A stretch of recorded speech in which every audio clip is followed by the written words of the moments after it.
हिंदी की पाठशाला में आप सभी का स्वागत है। मैं आपको संधि पढ़ा रही हूँ और जिसमें मैंने इसके पहले के वीडियो में उसकी परिभाषा, उसके भेद और फिर स्वर संधि के भेदों पर आ गई हूँ। स्वर संधि के भेदों में मैंने पहला दीर्घ संधि आपको पढ़ा दिया और आज बारी है गुण संधि पढ़ाने की। गुण के बाद वृद्धि संधि और उसके बाद यड़ संधि और अयादि संधि। तो जी मैं बारी बारी पढ़ाऊंगी। मैं इस चीज़ का भी ध्यान रखती हूँ कि वीडियो इतना लंबा ना हो जाए कि लोग उसमें देखने में इंटरेस्ट ही न लें। इस नाते से मुझे छोटा करके पढ़ाने में, सारी चीज़ों को एक दिन में समेटने में कठिनाई होती है, इसलिए मैं उसको बारी बारी ही पढ़ा पाती हूँ।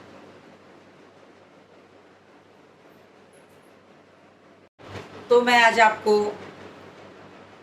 गुण संधि पढ़ाऊंगी, लेकिन उससे पहले मेरी आपसे रिक्वेस्ट है कि प्लीज़ देखिए, लाइक करिए, शेयर करिए, सब्सक्राइब करिए, मेरे हौसले को बढ़ाइए। आपके साथ जुड़कर मुझे बहुत सुकून मिलता है, शांति मिलती है। मुझे अच्छा लगता है कि मैं अपने पढ़ने की जो इच्छा है, पढ़ाने की जो इच्छा है, पढ़ने की जो इच्छा है, उसको आपके साथ मिलके पूरी कर रही हूँ। और मेरा भी क्रम बना रहता है, इसी माध्यम से मैं नियम बना लेती हूँ कि मुझे कुछ ना कुछ पढ़ना है और आपको पढ़ाना भी है। तो इस नाते से मुझे कुछ नया करने का मौका मिलता है। तो प्लीज़ लाइक करिए, शेयर करिए, सब्सक्राइब करिए। तो मैं इसको अब पढ़ाने चल रही हूँ।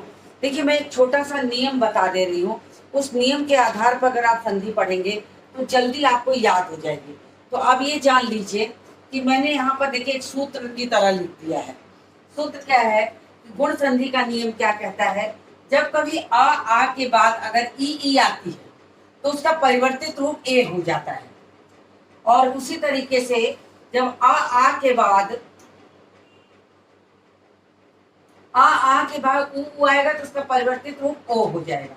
फिर उसी तरीके से आ के बाद यदि री आएगा तो परिवर्तित रूप अर हो जाता है। अब इसकी परिभाषा लिखना कितना आसान है, अगर आप इसको याद कर लीजिए। इस संधि में आ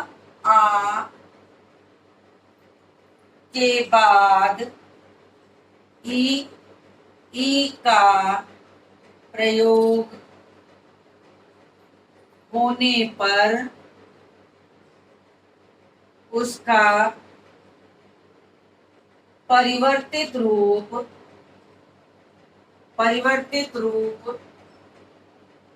ए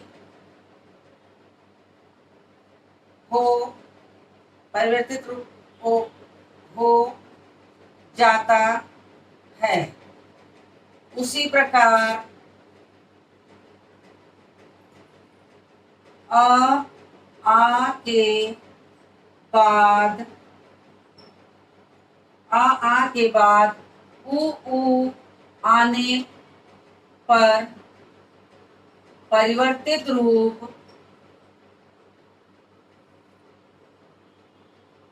ओ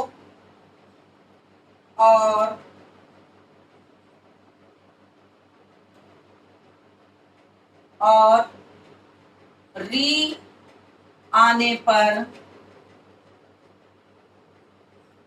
अर हो जाता है। जैसे अब देखिए, इस परिभाषा को याद करना हो तो संभवतः ये कठिन होगा, लेकिन इस नियम को अगर आप ऐसे याद कर लेंगे तो ये परिभाषा लिखना आपके लिए आसान हो जाएगी। तो हमेशा एक नियम से याद कर लीजिए, इसको नियम की तरह याद कर लीजिए, तो ये परिभाषा अपने आप स्वतः आप लिख देंगे। अब मैं उदाहरण लिखती हूँ। जैसे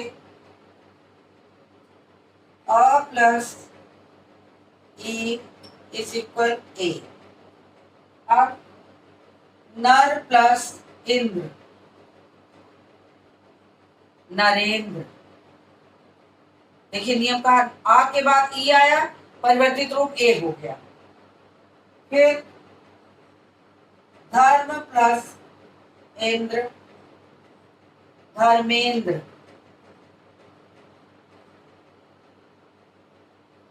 सुर प्लस इंद्र, सुरेंद्र,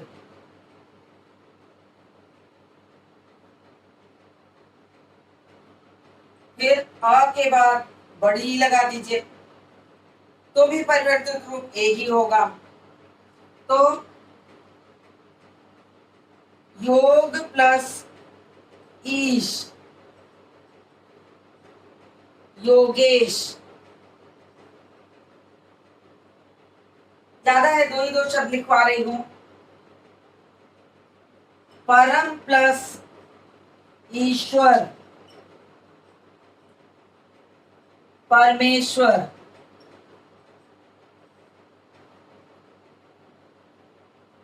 फिर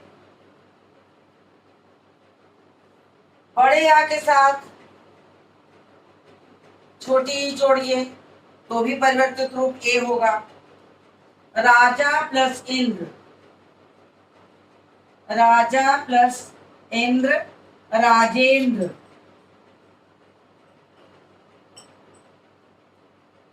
माला प्लस इंद्र, मालेंद्र।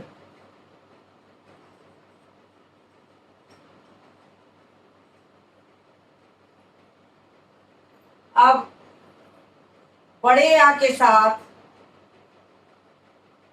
बड़ी लगाइए तो भी परिवर्तित रूप ए ही होगा। उमा प्लस ईश, उमा प्लस ईश, उमेश। फिर रमा प्लस ईश,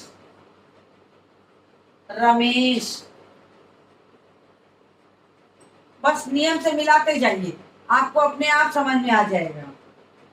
फिर अ के साथ ओ मिलाइए, बनेगा ओ। अ के साथ ओ मिलाया तो हो जाएगा क्या? पूर्व प्लस उदय, पूर्वोदय। अब देखिए यहाँ आया, यहाँ ऊ आया, परिवर्तित रूप ओ हो गया। फिर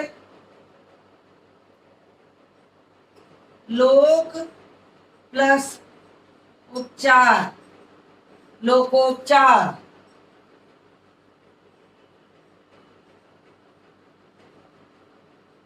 लोकोपचार इतना आप उतारना चाहें तो उतार लीजिए, फिर मैं आगे का काम कराऊं।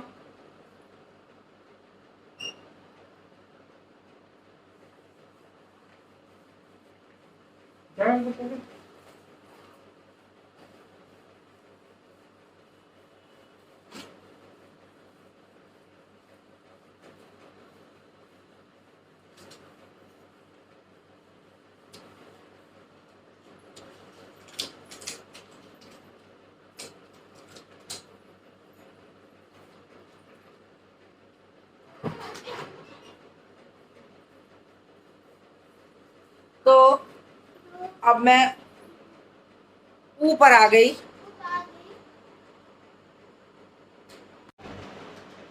अब बारी है अ प्लस ऊ की। अ प्लस ऊ में मिलके बनेगा ओ। अब अगला उदाहरण देखिए। अगला उदाहरण है जल प्लस उर्मी,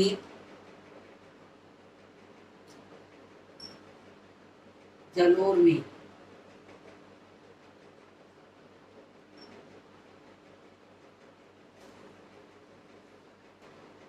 सूर्य प्लस उदय, उष्मा, सूर्योष्मा।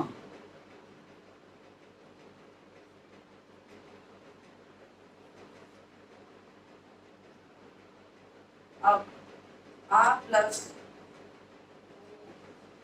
Is equal O. जैसे महा प्लस उदय, महोदय।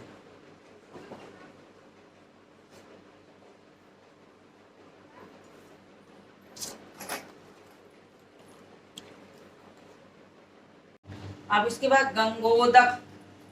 देखिए गंगा प्लस ओदक, गंगा प्लस ओदक, गंगोदक।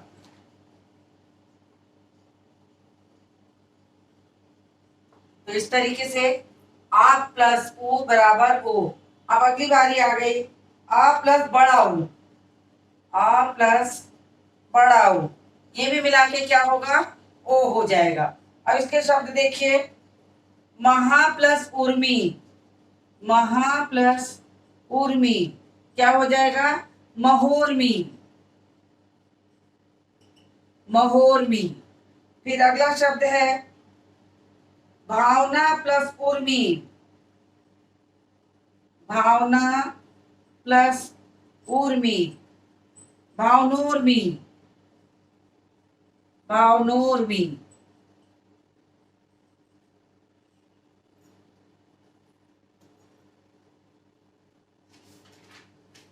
उसके बाद आप देखिए अ प्लस री, अ प्लस री जो मिलके आर होता है इज इक्वल आर। अब इसका उदाहरण देखिए,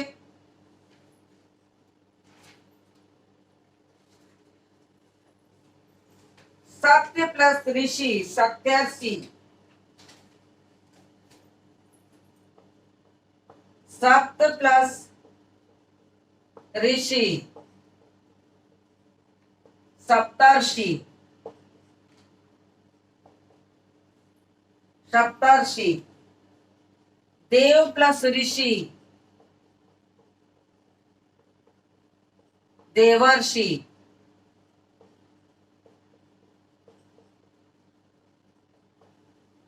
देव प्लस ऋषि, देवर्षि। राज प्लस ऋषि, राज प्लस ऋषि, राजर्षि। तो इस तरीके से अब देखिए इसी में बड़ा का बड़ा प्लस री जोड़ दिए तो भी ये आर ही बना। अब आपको नियम याद रखना पड़ेगा कि हमेशा आ के बाद जब भी ई आए, चाहे छोटी चाहे बड़ी, ए ही बनेगा। फिर आ के बाद चाहे छोटा चाहे बड़ा हुआ है, ओ ही बनेगा। उसी तरह री में छोटा री भी हो सकता है, बड़ा री भी। इसको ऐसे करके लिखा जाता है, तो दोनों मिला के आर ही बनेगा ये। अब देखिए इसका उदाहरण लिखिए, महाधन ऋषि, महा प्लस ऋषि क्या बन जाएगा, महर्षि। फिर